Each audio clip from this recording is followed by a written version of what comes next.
तो दोस्तों मेरे YouTube चैनल में ये है 28वां क्वेश्चन 250 सीरीज का और ये CGL 2025 में पूछा हुआ क्वेश्चन है। तो चलो इसका हम लोग देखते हैं कि सॉल्यूशन और क्वेश्चन क्या है। तो ABC started a business. ABC ने एक बिजनेस स्टार्ट किया जिसमें कि A ने कंट्रीब्यूट किया 12,000, B ने कंट्रीब्यूट किया 15,000 और C ने कंट्रीब्यूट किया 18,000।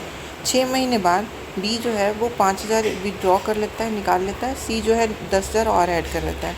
तो बताइए कि यहाँ पे लिखा है इफ द टोटल प्रॉफिट जो है एंड ऑफ ईयर कितना है 54,000, तो C कितना रिसीव करेगा as a part of profit. चलो तो इसका हिंदी पढ़ लेते हैं फ्रेंड जल्दी से। ABC ने एक वेबसाइट शुरू किया। A ने 12,000 रुपये, B ने 15,000 रुपये और C ने 18,000 रुपये का निवेश किया। 6 महीने बाद B ने 5,000 रुपये निकाल लिए, C ने 10,000 रुपये और निवेश किए। यदि वर्ष के अंत में कुल लाभ 54,000 रुपये है तो C का हिस्सा कितना होगा। तो मैंने पहले से सॉल्व करके रख लिया है लिख कर, ताकि आपको कम से कम टाइम में ज़्यादा से ज़्यादा जानकारी दे सको।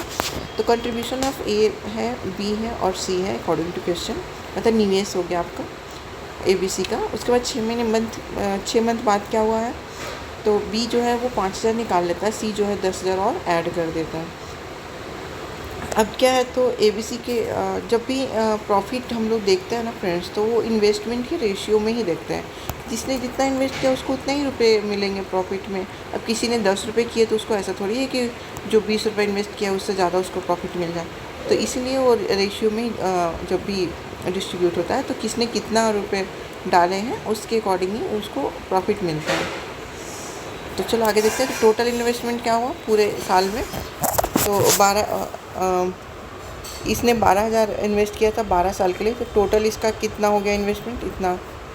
B ने कितना किया था, तो 15,000 रुपये फिर 6 महीने के लिए लगाए थे, 10,000 रुपये जो है वो 6 महीने के लिए लगाए थे।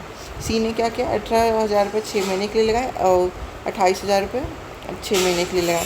फ्रेंड्स ये टोटल जो है वो उसका ये है कि अगर एक आदमी जैसे होता है ना कि मैंने 10 रुपये लगाए हैं और मैंने 12 महीने के लिए लगाए हैं, तो मेरा टोटल प्रॉफिट कैसे कैलकुलेट होगा।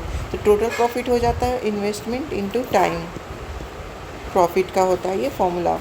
तो आप ये भी बोल सकते हो कि प्रॉफिट जो है वो इन्वेस्टमेंट के प्रोपोर्शनल होता है। I into T equal to हो जाता है, P equal to investment into time. तो इन्वेस्टमेंट आपका इतना है, टाइम इतना है। टोटल इन्वेस्टमेंट नहीं बोलेंगे फ्रेंड्स, मतलब इन्वेस्टमेंट ही बोलेंगे। बट अगर ऐसा नहीं है कि हर एक मंथ में इसका ऐड हो रहा है और आपको फिर ये देना है। तो अब देखिए प्रॉफिट रेशियो क्या है, तो यहाँ यहीं पे हम लोग देखेंगे फ्रेंड्स।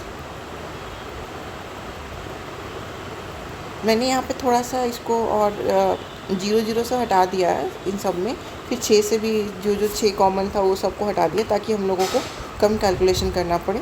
तो जब कैलकुलेट करेंगे ना तो हम लोग को 24, 25 और 46 का रेशियो आएगा। तो मैंने यहाँ पे लिखा हुआ है कि प्रॉफिट जो है वो इन्वेस्टमेंट के रेशियो में ही बटेगा, क्योंकि प्रॉफिट इक्वल टू, रुको मैं यहाँ पे लिख दे रही हूँ, profit equal to investment into time.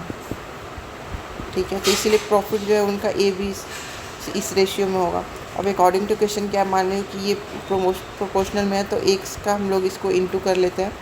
एक से हम लोग एक क्या बोलते हैं उसको वेरिएबल मान लेते हैं जिससे कि सब इक्वल हो जाए।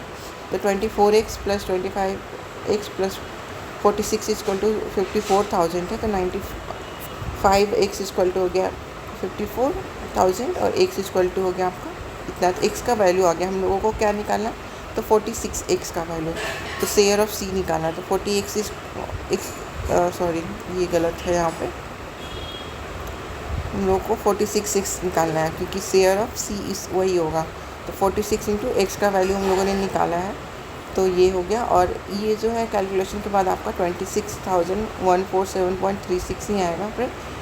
तो अगर हम लोग इसको राउंड ऑफ में लेते हैं तो 26,147 आंसर हो जाएगा।